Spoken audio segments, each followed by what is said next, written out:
रानी दाह के झरना रे, मन ला मोहे बार बार। जंगल पहाड़ के बीच बसे हैं प्रकृति के सुंदर द्वार। रानी दाह के झरना रे, मन ला मोहे बार बार। जंगल पहाड़ के बीच बसे हैं प्रकृति के सुंदर द्वार। रानी दाह के झरना रे, पानी हा गावे मधुर तान। जशपुर धरती के शोभा है, बढ़ावे जिला के मान। ओ संगी बढ़ावे जिला के मान।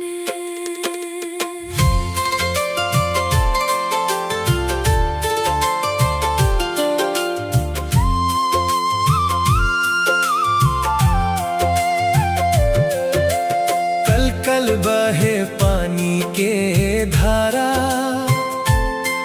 चट्टान ऊपर ले झरे।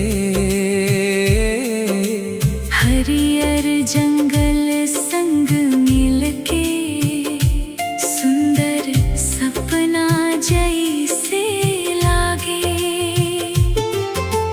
पिकनिक मनावे आवे सब, हंसी खुशी के संग। रानी दाह के माया भरे रे, गूंजे पंछी के रंग। ओ संगी गूंजे पंछी के रंग।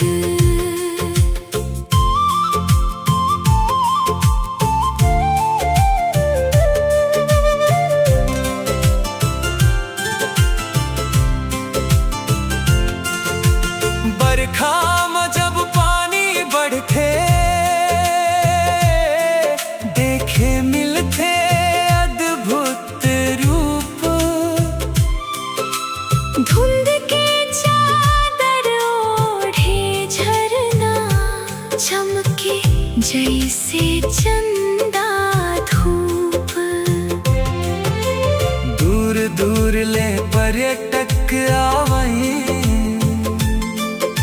सुंदर ताला निहार। रानी दाह के गाथा गावन, जशपुर के हम दुलार।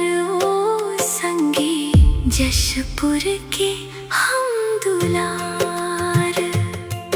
उही रद्दाले जावत जावत,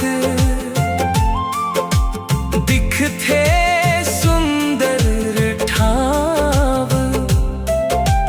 प्रकृति माता के गोदी माँ, मिलते सुख के छाव। आवव संगी घूमे बर जावो,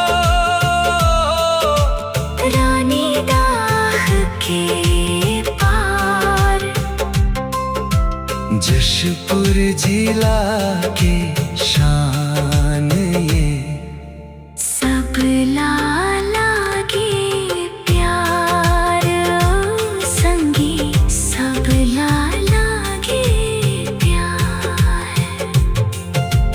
रानी दाह के झरना रे, मन